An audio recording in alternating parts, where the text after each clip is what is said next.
Just tell us first of all, what does it mean to the group to be involved in this doubleheader on Thursday? It's really special, and I think that I think it probably makes the girls quite reflective of how far the game's come and how hard they're working to get opportunities like this. So I think the overall vibe is that they're just really excited. They've been working hard, and they're the games that they want to play in. Double headers, more people tuning in on TV, more people hopefully in the stadium to watch the game. It's that professional sort of element and lifestyle of playing on a Thursday night and having to adjust to that. So they're just really excited. It's a massive opportunity for the sport, and it's a massive opportunity for us as a club and those individuals. Just give us an idea as to how far it has come, because you've been involved in the women's game before it was as connected and as inclusive as it is now. Would there have been times where you'd have played a game where there weren't many people either watching or interested? Yeah, it's come full circle. I look back to when I played at Bradford and we played the Challenge Cup final at Heworth, and that was a fantastic occasion for where the game was at right then. But then we look at how far it's come in playing a Challenge Cup final at Ellen Road, playing double headers, mid-season games at St Helens at their stadium on a Thursday night, live on Sky.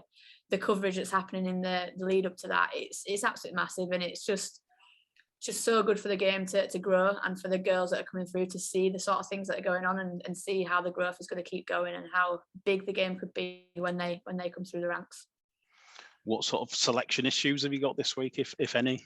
I'm laughing because obviously we had a full team out when we went to go play against York, and then COVID, injuries, all sorts happening. So yeah, we're looking healthy. We've got a great team selection. I'm going to go back to Kirkstall after this and have a last little look and see if there's any changes I want to make, or if I'm running with what I've got in my head. But yeah, we're looking strong, and we're just excited to get back out there and welcome Courtney back after being hit with COVID when we went to play in that York game. So yeah, we'll be putting a strong side out and I'm enjoying a good team run tonight in the sun and looking forward to Thursday. Are the England girls all good to go?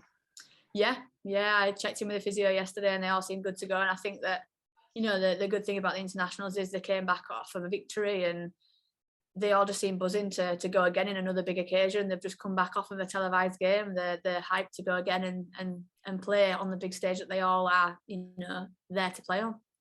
Talking of big occasions, is there any payback due from the Challenge Cup final? I think it's about us achieving our potential and reaching our potential. I think we all were happy with how we'd travelled in terms of the progress we'd made, but we didn't get the job done ultimately. And we came back thinking, actually, we should have got that job done, and we could. So yeah, I think that the girls are more thinking about themselves and the potential that we need to achieve and the progress that we made, and now we need to finally just nail that on Thursday night, really. Because recent fixtures between the two sides demonstrate the fact you are closing the gap on Saints. What is it? What's that extra bit that's needed? For us, it's just playing for the full 80, starting off well and playing for the full 80. I think that, we have got the strike power and the ability to go over and turn them over. But, that won't be easy. It's still a challenge, and we've got to make sure that we're on top of our game and that we do it for the full 80. I said that last time, and I think that actually we did it a real good job for about 50 minutes, and then we've just got to make sure we keep kicking in and doing that. So that's a challenge for us. And the message from you would be for fans of both sides to get down there earlier and support both games? 100%. And obviously Leeds fans, get behind us and make sure we can hear you loud and proud from the stands, please. How much of improvement do you need from the York game, and do you think that will act as extra motivation? The girls aren't used to coming off a loss, are they, over the last few seasons? How will that affect them? Yeah, I think we've put the York game to bed. I think that a lot of things happened that probably affected us that day, and we spoke about the fact that we can't let that affect us, and we've had some open, honest conversations around that and the things that happened that day. But yeah, we've put that to bed now, and we'll look past that. We've certainly learned a lot from it. There were just some areas that we weren't smart enough rugby-wise. So I think that was just one of them days where you're off the boil and you're just not going to get a result. And we spoke about it, we reviewed it, we've had individual conversations. There were individuals that weren't probably pulling the weight a little bit on that day. We've had those conversations, they know. And I think just sometimes you turn up and as a group or individuals or both, you're just a bit off the boil, and that was that day against York City Knights for us. So we've worked hard since that. We've reviewed and reflected, and we're good to go. And it makes Thursday an even bigger game, doesn't it, with the fact that you've both lost to York? Yeah, definitely. Yeah, I'd say so. Yeah, obviously Saints lost, we've lost to them, and I think that probably as coaches we just both haven't been happy with our form. I obviously can't comment for Deck, but you know, it was as though they were a little bit sluggish on that day as well, St Helens, and just sometimes turn up and things just aren't right, and you just don't flick the button in enough time to turn it around. And I think that's the case with both teams. They've both got the potential to turn that team over on that day. They just didn't, and that's rugby. So the challenge now for us as coaches is to turn up with a squad that are good to go and are happy to perform for 80 minutes, and they're going to dig in deep. Just a quick one from me. Obviously, Saints have been really, formidable over the last couple of years. But does the fact that they went and lost to York give you sort of confidence in the fact that they can be beaten? Yeah, massively. I thought before that point that they're definitely a beatable side. No one's just challenged them and pushed them hard enough yet.